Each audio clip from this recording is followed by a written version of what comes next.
Hi friend, இன்றைக்கி என்ன special பார்த்தீங்கன்னா தூதுவளை தொகையில் அரைக்க போகிறாங்க. அதுக்கு என்னென்ன பார்த்தீங்கன்னா ஆட் பண்ணுறாருன்னு பார்க்கலாம் வாங்க. தூதுவளை இருக்குது, அப்படியே அது கூட வந்து இஞ்சி, பூண்டு, புளி, காஞ்ச மிளகா, உளுத்தம்பருப்பு, தேங்காய் எல்லாம் வச்சுருக்காங்க ஃப்ரெண்ட்ஸ்.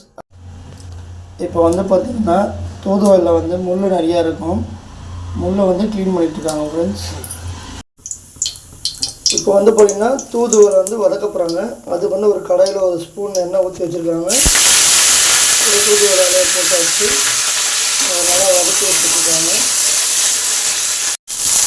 அடுத்ததாக வந்து இஞ்சி பூண்டு போட்டிருக்காங்க. நெக்ஸ்ட்டு வந்து காஞ்ச மிளகா, ஒரு 6-7 காஞ்ச மிளகா, 6-7 காஞ்ச மிளகா போட்டு எல்லாத்தையும் வதக்கி விட்டுருக்காங்க. நல்லா ஃப்ரை ஆகும். இப்போ வந்து உளுத்தம்பருப்பு சேர்த்தாச்சு, எல்லாத்தையும் போட்டு வதக்கி விட்டுருக்காங்க. இப்போ வந்து பார்த்திங்கன்னா தூதுவளை வந்து அரைக்க போகிறாங்க. கடாயில் போட்டு வதக்கின எல்லாத்தையுமே ஒரு மிக்ஸி ஜாரில் போட்டு ரெடி பண்ணி வச்சுருக்காங்க. இப்போ வந்து பார்த்திங்கன்னா ஒரு வழியாக தூதுவளை தொகையில் அரைச்சாச்சு. எதுக்கு யூஸ் ஆகும் பார்த்திங்கன்னா கோல்டுக்கு, தொண்டை வலிக்கு யூஸ் ஆகும் ஃப்ரெண்ட்ஸ். நீங்களும் ட்ரை பண்ணி போகிறாங்க வீட்டில்.